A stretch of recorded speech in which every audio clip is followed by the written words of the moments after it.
Nessa aula aqui, a gente vai ver a lista, a estrutura de dados lista, e vamos trabalhar com o algoritmo de combinação de listas ordenadas. Uma coisa que eu quero já chamar a atenção de vocês, muito importante, é que vocês têm que lembrar que os algoritmos, quando a gente está fazendo, por exemplo, uma prova de algoritmo, a ideia ali é testar um conhecimento às vezes muito específico. Então você fica pensando, bom, eu vou fazer um algoritmo para combinar listas que estão ordenadas. Se a lista estiver desordenada, não vai funcionar. Não vai funcionar, mas não é isso que ali que às vezes a pessoa que está te testando quer saber. Quer saber você só trabalhando naquele quadradinho muito específico. Porque às vezes se a gente deixar tudo muito aberto, fica complexo. Fica tão complexo que não dá ali num tempo hábil para você fazer, numa coisa rápida, sei lá, 30 minutos talvez. Porque aí senão você vai ter que pensar, bom, mas e se a lista estiver desordenada? E se eu pegar uma lista que ao invés de inteiro a pessoa me mandou uma string? Então pensa que o algoritmo ele geralmente é para isso, é para um desenho ali muito específico, você se preocupa só com aquilo. Então você não vai precisar colocar uma verificação de se vem a string, porque no próprio enunciado do problema eles já colocam, olha, sua lista vai ter no mínimo um item, vai ser sempre números positivos, não vai ter número negativo, sempre vem alguma informação desse tipo e é importante você considerar isso para não gastar tempo à toa fazendo o que não precisa. Aqui, por exemplo, ela já vem ordenada, então não tem pegadinha, não vai vir uma lista desordenada, não vai vir uma lista, por exemplo, com itens repetidos, isso também geralmente está lá escrito, olha, a sua lista não possui itens repetidos, não vai vir um texto, etc, beleza? Então isso é uma coisa que é sempre bom manter em mente para qualquer algoritmo, não só para isso, para qualquer algoritmo. Então eu vou rodar aqui para vocês o algoritmo, para vocês já verem o resultado e depois eu vou explicando, conforme eu sempre faço, passo a passo e depois de uma forma mais por alto para quem quer olhar só o código.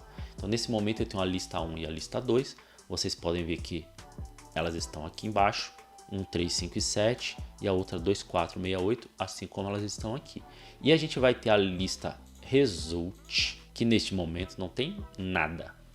Eu vou dar o F10 só para ele pular, passar direto e ele já dá o resultado. Depois eu explico passo a passo. Então a gente já vê aqui, ó, na contagem a gente já sabe que deu certo, ó, 4 e 4 e tá na ordem. 1, 2, 3, 4, 5, 6, 7, 8. Perfeito, funcionando do jeito que a gente queria. Aqui eu tenho um write line só para a gente ver o resultado final. Então aqui, ó, 1, 2, 3, 4, 5, 6, 7, 8. Perfeito. Agora vamos ver o que está sendo feito por dentro. Vou colocar um breakpoint aqui, a gente vai receber isso aqui e parou. Eu vou colocar mais um item aqui, só para poder mostrar uma coisa que ia acabar não sendo possível. Então eu vou rodar de novo aqui, ó, e vocês vão ver que ao final de tudo, continua funcionando. 1, 2, 3, 4, 5, 6, 7, 8, 9. 9 foi incluído aqui. Já vocês vão entender por que eu fiz isso. Eu já desenhei aqui do lado direito o que a gente vai precisar. Vamos rodar de novo.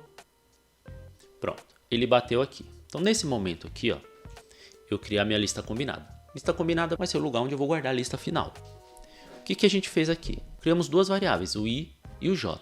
A gente já vê uma diferença em relação ao algoritmo da ordenação. Lá nós utilizamos 2 mais 1 tinha relação com o outro. O j era sempre o i mais 1. Nesse aqui a gente já percebe que a gente já declarou ao mesmo tempo. Então provavelmente eles têm aí uma independência. Então qual é a primeira coisa que eu vi aqui? Bom, eu vou olhar se esse i ele é menor que a quantidade de itens que eu tenho na lista 1. E o j a quantidade de itens que eu tenho na lista 2. Então a gente já percebe que o i ele serve como um índice para o lista 1 e o j para o lista 2, que é o que a gente tem aqui em cima. Ó. Então o lista 1 eu coloquei o i aqui e o lista 2 eu coloquei o j aqui. Esses em azul são os índices do lista 1 e o verde são os índices do lista 2, só para ficar bem destacado. E em algum momento aquele 9 que eu adicionei vai fazer diferença para a gente saber o que está acontecendo aqui. Mas vamos lá. Ele está dentro? Tá, ó, o i ele vale 0 e ele é menor do que 4, que é a quantidade de itens que eu tenho. Ó. 1, 2, 3, 4. Então ele vai fazer e o lista 2, o j aqui no caso do lista 2 também segue a mesma ideia. Então ele vai entrar. O que ele fez aqui? Ó? Vai lá na lista 1 e pega a posição do i, vai lá no lista 2, a posição do j e vê os valores. Então a gente sabe que o lista 1 i vai valer 1 e o lista 2 j vai valer 2, que é o que a gente tem aqui e aqui. E esse aqui é menor que esse? É menor. Então o que ele vai fazer aqui? Ó? Vai falar, ó, pega esse que é menor, joga na lista combinada. Então ele vai pegar esse daqui e vai jogar aqui embaixo. E aí o que ele faz? Ó? A gente pode ver aqui, ó, lista combinada. Count 1. Então ele já acrescentou o meu número 1 aqui, aumentou. E aí o que ele vai fazer agora? Vai pegar o i, que é 0, e vai pôr mais 1. Vai mover esse meu ponteiro para frente. Ó. Agora virou 1. O que ele fez? Ele veio aqui no i e fez isso. Ó. Pronto. Agora eu já tenho outras coisas para comparar. Vai continuar no while dele, né? Nesse loop. E vai fazer a mesma coisa. O i ainda é menor do que a quantidade? O j é menor? É. Então, compara de novo. Agora, novamente, estamos fazendo a comparação. Só que agora, ó, o i não é mais o 1. O i é o 3. Então, a gente tem que pôr aqui, ó. 3. E o j continua a mesma coisa. Porque a gente não moveu esse ponteiro. Então, nesse momento, a gente percebe que este não é menor que esse. Nesse caso, ele não vai entrar aqui, vai entrar aqui embaixo. E o que ele vai falar? Então, pega o valor do lista 2 e joga aqui no combinado. Então, ele vai pegar esse valor aqui e vai jogar aqui do lado. Perfeito. E agora o que eu faço? Move o ponteiro J para frente. Moveu. Pegou isso aqui, ó. Jogou para cá. E aí a gente entra na próxima iteração do loop. E aí agora o que ele vai fazer? Mesma coisa. Agora é o 3 com 4. 3, 4. Este é menor que esse? É. O que eu faço? Copia ele então. Eu pego 3, trago para cá. E movo o meu i novamente. Movi. Próxima iteração.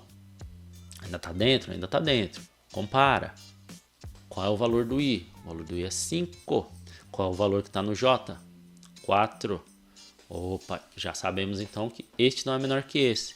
Logo que a gente vai pegar é o do lista 2. O lista 2 é o 4. Eu vou pôr o 4 aqui. Deixa eu só colocar aqui, ó, o 9 que eu tinha esquecido. Perfeito. Move o seu ponteiro aí, o J. Movi. Vamos pro próximo. Ainda tá dentro? Ainda tá dentro. Eu já vou mostrar quando não acontece. Por isso que eu pus o 9 ali. Para que vocês entendam o que isso aqui quer dizer. Compara de novo. Bom, vamos lá. O I é o 5. O J é o 6. É menor? É menor. Então coloca lá e move. Coloca lá e move. Movi. Deixa eu puxar um pouquinho para cá. Ainda tá dentro? Ainda tá. Então vamos comparar. Vou apagar aqui. Qual é o valor do I? 7. Qual é o valor do J? 6. É menor? Não é menor. Então cai para baixo aqui, pega o que está lá no lista 2 e coloca aqui. O que está lá no lista 2 é o 6. E aí faz o que? Move o J. Move o J. Beleza. Tá acabando. Compara de novo. O que está no I? 7. O que está no J? O 8. Esse aqui é menor que esse aqui? É. Então coloca ele lá. Então vou colocar o 7 aqui. E o que eu faço com o I? Move. Moveu. Subiu. O que aconteceu agora? Se você olhar agora, o I, ele vale 4. Ele tá aqui, ó. Ele do 3, ele aumentou para o 4. Eu tenho alguma coisa na posição 4? Não tenho. Qual que é a minha quantidade aqui de itens? Ó, o count aqui, ó. Qual que é o count? 4. Eu tenho 4 itens. 4 é menor que 4? Não é menor que 4. Então ele sabe que ele saiu do array. Ele caiu para fora dos limites do array. E nessa hora, o que vai acontecer? Ele não vai entrar mais aqui. Ele não precisa. Repare que ele pulou para cá. Por quê? Porque ele sabe que o array 1, que é o que eu usava de comparação com o 2, acabou. Eu não tenho mais por que comparar esses dois. Então, isso quer dizer que eu já usei todo o meu lista 1. E aí, o que ele vai fazer aqui? Ele vai verificar qual é que está faltando. O I é menor do que a quantidade que está no lista 1? Não. Então, não é esse. Esse aqui eu já cheguei no final. Então, pode ver que ele vai pular aqui, ó. Aí, o que ele vai fazer? Adicionar os elementos restantes da lista 2. Ele está aqui, ele já sabe qual é o J. O J é o valor 3. Ele está aqui, ó, 0, 1, 2, 3, 3. Ele sabe, ó, só percorre essa lista e tudo que você achar vai colocando. Porque lembra, já estão ordenados. Então ele vai chegar aqui, ó, e vai pegar o lista 2, J, que no nosso caso é o valor 8, vai pôr aqui o 8 e vai mover o ponteiro. Então esse J aqui de 3 ele vai para 4. Então ele vai pegar aqui e vai mover para cá. Ó, moveu. E vai continuar, vai até o final, até o J ser menor que a quantidade. Ainda não é. Então ele pega o próximo, ó, que está em J. Bom, o que está aqui é o 9. Então ele vai pegar o 9 e vai colocar aqui. 9. Perfeito. E aí ele vai fazer o quê? Move o ponteiro do J de novo. Moveu. Quando ele moveu, aconteceu a mesma coisa que aconteceu aqui. Ele saiu dos limites da nossa lista. Talvez eu tenha chamado de array, mas é tudo uma lista, tá? Que funciona da mesma forma.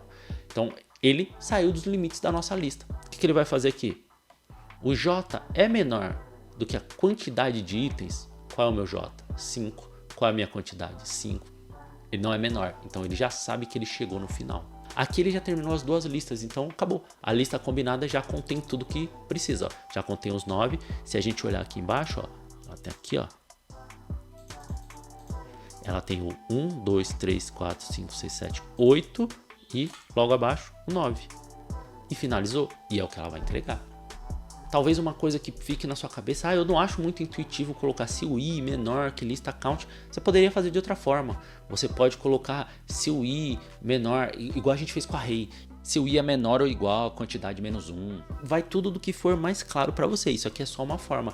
O que importa é que você tem que saber detectar quando o seu índice cai para além da quantidade de itens. Que foi quando a gente soube que o nosso i aqui, ó, caiu, saiu. Não estava servindo mais. E o J também. Então, quando ele sai, fala, opa, não posso mais olhar porque não faz mais sentido. E ao fim, entrega isso aí. Então, agora vamos ver isso só correndo aqui no código. Vou parar, vou voltar de novo e aí eu vou explicar somente no código. Então, para quem só vai ver essa parte, eu vou aumentar aqui para que vocês vejam e a gente acompanhe de forma mais simplificada. Lembrando que se você não entender alguma coisa, volta no vídeo, assiste a parte onde eu falo de forma mais pormenorizada.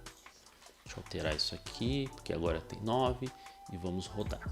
Então ele já bateu aqui, ó, no lista combinada, ele vai criar uma lista combinada, que é onde a gente vai guardar a nossa lista já combinada, ordenada. Eu criei aqui os dois ponteiros, então o lista 1 eu vou perseguir com o ponteiro i e o lista 2 eu vou perseguir com o ponteiro j. Enquanto houver elementos em ambas as listas, vocês vão perceber em algum momento lá no final que isso aqui em algum momento a gente sai. Então por enquanto não dê muita bola, a única coisa que eu estou fazendo é, eu estou verificando se o meu i e se o meu j estão dentro das suas respectivas listas. E quando eu estou falando isso, assim, a quantidade, eu estou comparando o índice com a quantidade para saber se eu não sair dos limites lá dos índices, se eu não estou num índice que já nem existe mais. Lista 1 sempre vai olhar para o índice I, lista 2 sempre vai olhar para o índice J. E aí eles vão olhar, o que está no lista 1 é menor do que está no lista 2? Ó, se a gente puxar um pouquinho aqui, ó, a gente consegue perceber. Eu estou comparando o 1 com o 2. E eu percebo que o que está na lista 1, que é 1, é menor do que o que está na lista 2. E neste caso, ele vai entrar e vai falar, então pega o que está na lista 1 e coloca na minha lista combinada. Repare aqui embaixo, que a minha lista combinada ela está vazia. E no momento que eu der o F10 aqui, ele colocou um item e esse item é o 1. Ele colocou na primeira posição, tudo certo, porque tem que estar ordenado. E aí o que ele vai fazer aqui? Ele vai falar, ó, esse índice I eu já olhei, vai para o próximo. Que é a mesma coisa que a gente trabalhou lá no array com ponteiro. A gente vai empurrar o ponteiro um pouquinho para a direita. Então agora ó, eu não olho mais o 0, eu olho o 1. Então agora este aqui eu não vou olhar mais, eu só vou olhar esse. Vai voltar para o while, vai fazer a mesma verificação para ver se ainda está dentro, está os dois, e vai comparar novamente. Lista 1 I com lista 2 J. Dessa vez eu estou comparando isso aqui com isso aqui, ou seja, o valor 3 com o valor 2. Obviamente o 2 é menor, então neste caso aqui, ó, o que está na lista 1 não é menor do que está na lista 2. E ele vai pular para cá. E aí o que ele faz? Bom, então pega o que está na lista 2 e coloca na minha lista combinada. Vamos de novo olhar a lista combinada aqui, ó. Ainda tem um valor só. E agora ele vai ganhar mais um. Colocou. Agora ele tem 2 itens. E o que colocou foi esse aqui, de valor 2. Perfeito. E aí o que ele vai fazer? Olha, na lista 2, eu já olhei a posição J. Então empurra ela um pouquinho para frente. Então o meu J aqui é 0, vai virar 1. Nesse momento ele é 1. Então agora eu não estou olhando mais nem esse aqui, nem esse aqui. Eu estou olhando esse aqui e esse aqui. E aí ele vai fazer isso sucessivamente. Olhou novamente, o outro que está na lista 1 é menor. Colocou lá e correu para frente. Agora, o que está na lista 2 é o menor. Ele coloca lá e empurra o J para frente. Então, nesse momento aqui, ó, a gente já foi um pouquinho mais. A gente já está na posição 2. 0, 1, 2. A gente estava comparando esses aqui. E ele vai olhar. Quem é o menor? Ah, no caso é o 5. Então, joga o 5 para lá e corre uma. Então, agora, o meu I aqui, que é o da lista 1, ele está aqui, ó, no 7. Vai olhar, vai comparar o 7 com o 6. O 6 vai ganhar, coloca lá, segue mais uma. Já está chegando no final. Agora ela está comparando o 7 com o 8. O 7 venceu. E aí, neste momento, ó, a gente está na posição ó, I3. O 3 seria o 0, 1, 2, 3. Eu acabei de pegar esse daqui e vou correr um para frente. O que vai acontecer quando eu correr um para frente? Ele vai para fora. Ele não tem, porque ele não tem o índice 4. Ele tem o 0, 1, 2, 3. Então aqui, ó, índice 4. Índice 4. E nesse momento que isso aqui faz sentido. Ele não tem mais elementos na lista 1, porque o I dele é 4 e a quantidade dele é 4. E aqui, ó, é o sinal de menor. Então, quanto o I for menor que a quantidade, o I não é menor, o I agora é igual e eu sei que eu já fiz tudo. Só que lá na outra explicação eu falei, talvez não seja tão intuitivo, talvez você preferisse colocar aqui, o I igual a quantidade. Você pode modificar, e você tem que modificar o sinal aqui e também tem que colocar um -1 aqui, porque sempre lembrando, o índice é baseado em 0 e a quantidade não. Então a quantidade eu tenho 4, mas o meu índice maior é o 3. Então você sempre tem que fazer esse tipo de conta. No caso aqui, como o I já não é menor, ele vai sair desse while, ele não vai fazer esse while. Pulou, ó. Ele pulou daqui para cá. E agora a gente tem um finalzinho do código, que seria o quê? Ele vai checar quem é que saiu dos índices. Ele vai ver que o I não é menor que a quantidade. Então não foi esse aqui, ó. Não é esse que ele vai fazer. E ele vai checar se o J é. Bom, o J é, ó. O J ainda está no 3. E a quantidade que eu tenho lá é 5. Então ainda vou iterar. Porque o que aconteceu aqui? E aí eu preciso mostrar rapidamente o desenho. Quando isso aqui aconteceu, o meu J ainda estava aqui. Então aqui eu já não tinha mais que olhar, ó, deixa eu até afastar mais. Ó. Eu já tinha pulado do 3 para o 4, que não existe, então acabou o meu lista, mas ainda tinha um restinho aqui do lista 2, que é o número 8 e o número 9. Como as listas já são ordenadas, é só eu pegar ela e encaixar. Eu não preciso mais ficar fazendo comparação, porque eu nem tenho que comparar, porque o meu lista 1 já acabou. Então aqui o que simplesmente eu vou fazer? Eu vou correr a minha lista, no caso a minha lista 2, adicionando o que está faltando e empurrando o J para frente. Então aqui, ó, o J está no 3, eu coloco ele e empurro para o 4. Ele vai ficar aqui, no 9. Ainda tem. Então, tem o 9 para pôr. Coloquei o 9. O que era 4, empurrei para frente. Virou 5. Neste momento, eu saí aqui da minha lista. 0, 1, 2, 3, 4, 5. Saí. E aí, a mesma verificação. O 5 é menor que a quantidade que eu tenho lá, que é 5? Não, ele é igual, não é menor. Então, ele vai pular. E aí eu já tenho a minha lista combinada, toda pronta. Só recapitulando, o que ele fez depois que acabou aqui o I do lista 1? Ele veio para o lista 2. Aí ele olhou esse, adicionou 8. Aí ele pulou para cá, adicionou 9. Depois que adicionou 9, ele pulou para cá. Opa, não tem mais nada. O J era igual à quantidade de itens. Ó. 1, 2, 3, 4, 5. O meu J também era 5, que seria um índice que não existe aqui. Então ele não tem mais o que fazer. Então ele sabe que ele já chegou no fim da lista 1, já chegou no fim da lista 2. Ele tem a lista combinada pronta, que é o que ele vai retornar aqui. Lista combinada com 9 itens. E aí quando ele imprimir, a gente vai ver os 9 itens aqui. Então aqui a gente já deu um passo além. A gente trabalhou com 2 ponteiros. Um ponteiro numa lista, outro ponteiro em outra lista, mais 2 ponteiros. Mais energia mental aí pra gente não se perder no que tá fazendo. A facilidade desse é que a gente não precisou trabalhar ali com troca, com aquele swap. Então a gente não precisou de um lugar à parte. Mas veja que a gente criou uma lista na memória. Então a gente ocupou mais memória. Querendo ou não, todos os dados foram duplicados. Porque eu tive a lista 1, a lista 2 e a soma dos dois no lista combinada. Então a gente tem uma questão de performance aí que talvez pudesse melhorar. Não é o caso aqui, não é a minha ideia aqui. A ideia aqui era somente cumprir o que a gente tinha se proposto, que era juntar, combinar duas listas já ordenadas. Então, como sempre, se ficou alguma dúvida, vai na parte ali onde eu explico melhor, assiste devagar, volta quantas vezes precisar e parte para a próxima aula.